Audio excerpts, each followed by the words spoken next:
Hello everyone. इस video में हम पिछले एग्ज़ाम के क्वेश्चंस को सॉल्व करेंगे ताकि आपको अपने प्रॉब्लम्स का भी आइडिया हो जाए और अगले एग्ज़ाम में प्रिपरेशन के लिए भी आपकी हेल्प हो सके। So starting with the first question, it says the following unlabelled data set is known to have an outlier. What will be the impact of outlier on k-means when the value of k is 2? The nearest neighbors clustering algorithm, that is radius based, and hierarchical clustering algorithm. Explain your answer by visualizing all the three scenarios. So you are given this data and hypothetically you have to apply these clustering algorithms and visualize or assume what kind of output you are supposed to get. So if we start with the first one, that is k-means.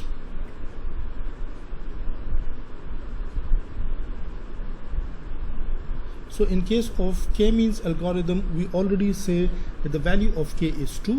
So basically k-means will force all these points into two clusters, और उससे ये होगा कि this point is more close to this cluster of points, so therefore it will make a cluster with them. और हमारे पास ये पहला cluster इस तरह से आ जाएगा जिसमें एक point यहाँ पे है, बाकी सारे points यहाँ पे हैं, and the centroid would be somewhere around this point. And then we have another cluster over here जो इस दूसरे इन सारे points को represent करेगा. So that is how k-means is going to deal with this data. और हमारा जो outlier है, it's going to be accommodated into one of the clusters, और उसकी वजह से हमारा centroid जो है वो effect होगा. अगर हम दूसरे केस को देखें, which is to perform clustering using nearest neighbors algorithm. So nearest neighbors में although the value of radius is not given, लेकिन we can assume कि radius की वैल्यू इतनी बड़ी नहीं हो सकती जिसके अंदर इनमें से कोई पॉइंट आ सकता हो. सो हम इसके अराउंड जितना भी बड़ा रेडियस कंसिडर करें, स्टिल वी assume कि ये पॉइंट्स उससे बाहर होंगे. So in that case if you consider a reasonable value for radius, हमारे पास तीन क्लस्टर्स बन जाएंगे. एक यहाँ पे जो सारे पॉइंट्स हैं उनका अपना क्लस्टर बन जाएगा, यहाँ पे जो सारे पॉइंट्स हैं उनका अपना क्लस्टर बन जाएगा, और जो आउटलायर है जिसकी सराउंडिंग में कोई वैल्यू नहीं है, that will make a cluster of its own. So इस तरह से हमारे पास तीन क्लस्टर्स बन जाएंगे.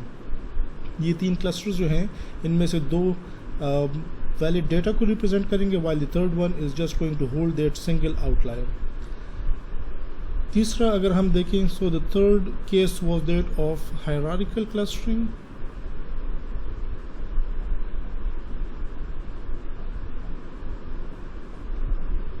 So in that case, if we see, let's say there are two approaches, that is agglomerative clustering and divisive. So let's say if we apply divisive clustering approach, which means कि हम initially सारे data points को एक cluster consider करेंगे and we will iteratively keep on splitting this data into multiple clusters.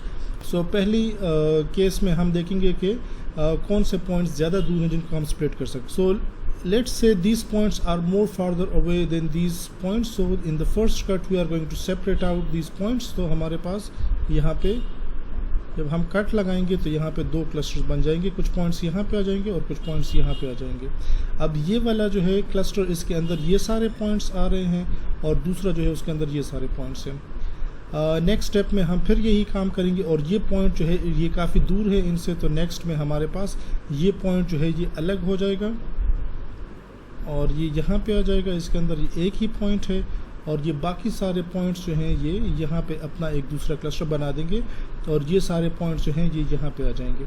ये सारे points हमारे पास इस क्लस्टर के अंदर आ गए.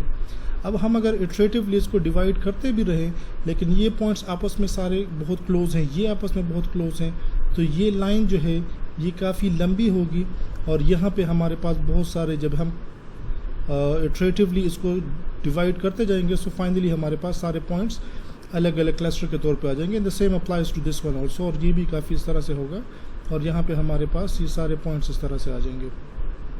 Hierarchical cluster is also a good indicator for detecting outliers. और ये यहाँ से इनके जो ये ग्रुप्स बन रहे हैं, यहाँ से हमें क्लियरली आइडिया हो रहा है कि हमारे पास दो तरह के लीगल डेटा है, वैलिड डेटा पॉइंट्स हैं जो यहाँ पे इन दो क्लस्टर से रिप्रेजेंट कर रहा है. और ये जो लेंथ है, जो हाइट है इन सारे बार्स की, ये बेसिकली हमें ये इन्फॉर्मेशन देता है इन डेंड्रोग्राम के इनके बीच में डिफरेंस कितना है. सो इन पॉइंट्स के बीच में डिस्टेंस कम है, इस वजह से इनके डेंड्रोग्राम की लेंथ जो है वो काफ़ी कम होगी. और यहाँ से हम देख सकते हैं कि ये पॉइंट्स जो हैं ये एक क्लस्टर को बिलोंग कर रहे हैं, ये सारे पॉइंट्स एक को कर रहे हैं. ये जो लेंथ है ये बता रहा है कि ये पॉइंट जो है ये काफ़ी डिफरेंट है इन दोनों से, और ये क्लस्टर भी हम इसको नहीं कह सकते because it's holding just one data point, so that is a very clear indication कि ये जो यहाँ पे अलग से ये जो ब्रांच निकली है ये बेसिकली आउटलायर को रिप्रेजेंट करता है. So these are the 3 different visualizations when we apply these 3 clustering algorithms on this data.